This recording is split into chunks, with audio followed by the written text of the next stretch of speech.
It's Charter Local Edition. My name is Brad Pomerance. In our San Luis Obispo Bureau today, it must be tough living in paradise. Paavo Ogren, who is the general manager of the Oceano Community Services District.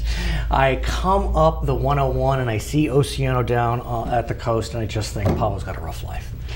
I almost have the best view of the Pacific Ocean in the world. I was going to say, tell us where Oceano is for our viewers statewide. So Oceano is a small community on the coast of California, Central Coast, and it's tucked between Pismo Beach and some prime agricultural areas in San Luis Obispo County. Which is very relevant for your job.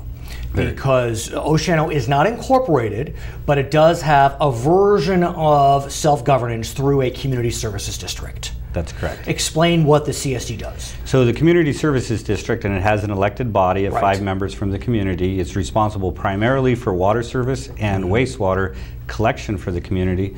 We also have fire power, street lighting power, and parks and recreation powers. Water and service are the primary ones, and on fire we contract with an independent agency for our fire and emergency services. So water, I'm sure, is on your mind. Water, water, water. And even though you're sitting on the Pacific Ocean, you can't use that water yet. Not yet. Maybe your friends in Cambria who are building a desal plant could help you with that. But be that as it may, let's talk about how you are managing the drought today. Well, the good thing is Oceano, and it's a disadvantaged community, but its prior leaders chose to participate both in a local project, the Lopez Water Supply Project, as well as the State Water Project. And even though State Water has some significant cutbacks, it's still part of the water supply portfolio. And in this year, we get 100% of our allocation. Why? Unique in San Luis Obispo County, the county has an allocation which is 5 times what its local delivery commitments are. So even in a 20% delivery year, all of the local agencies in San Luis Obispo County can get 100% of their allocation. How'd you get that?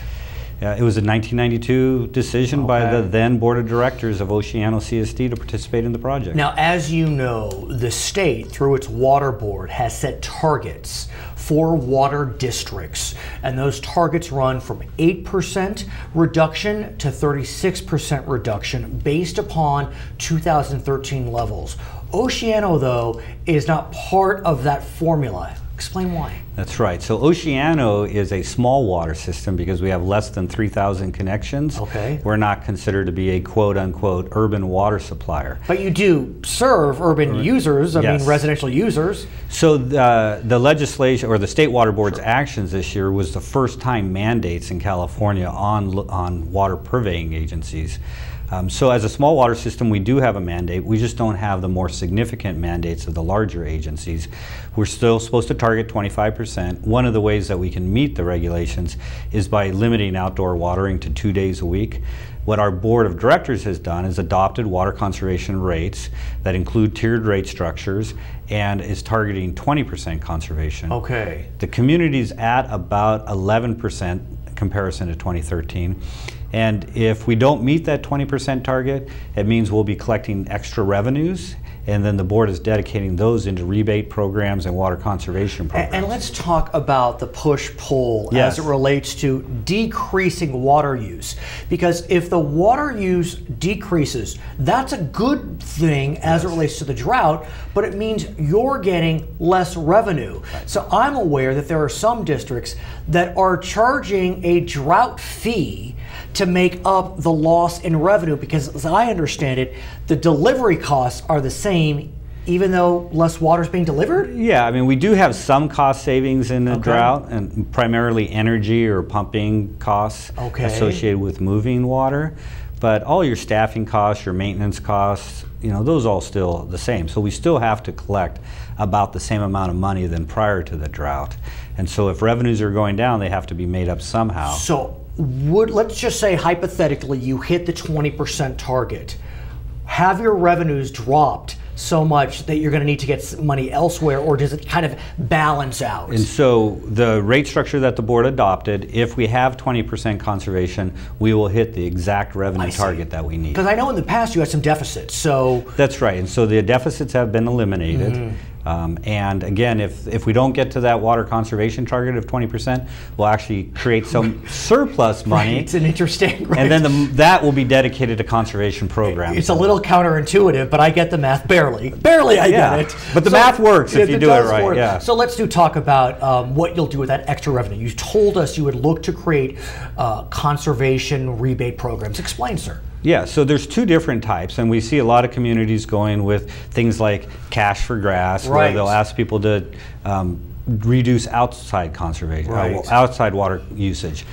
Well, by limiting it to 2 days a week, we think that that's a good enough measure there. I see. And what we want to do then is focus on reducing indoor water use. Okay. So the programs that we anticipate would be rebates for like changing out your toilets to low-flow toilets, washing machines, and other appliances that use a lot of water indoors. Let me ask you about toilets. You know, there is this expression, toilet to tap. Yes. And to some it makes one nauseous, but the reality is, and you know much better than I, the way that we can purify water today is stunning on so many levels. And so talk to us about the kind of next big thing when it comes to reuse. Well, certainly, you know, reuse is underutilized in California today, especially on a coast. And Oceano's wastewater, for example, flows out to the ocean, and that needs to stop. That water needs to be recycled. And whether it's used for local and neighboring agriculture, whether it's used to replenish the groundwater basin, or whether it's used for direct delivery back into drinking water supplies, which is really the controversial option. Right. But there are some experimental projects going on in California right now to test that itself. And you know, I'm told, although it was before my time, that the astronauts did exactly that when they flew up to space. One would presume. Yeah, they didn't have. They couldn't take that much water up with them. Yeah. What about something that's slightly less controversial, known as gray water? As I understand, that would be using, I guess, water from sinks, showers, bathtubs, and using that water. Today, I believe, in many jurisdictions, that water can only be used for irrigation, not for reuse. Well, for irrigation, not for potable use. Some people are using it to plumb it back into the toilets to actually then recirculate it through a toilet. But it's primarily for irrigation use for plants and really to help keep trees alive during the drought. Okay. That's a very good option. So the permitting requirements are something that people definitely need to look at, because you don't want that water to be standing.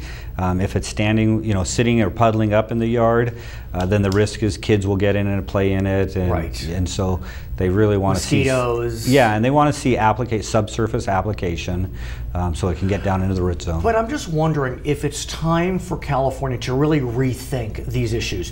For example, in Glendale, they have a no artificial turf policy. You know, they're looking at it, they're looking at revoking it, but making it so difficult, for example, to create your own gray water system.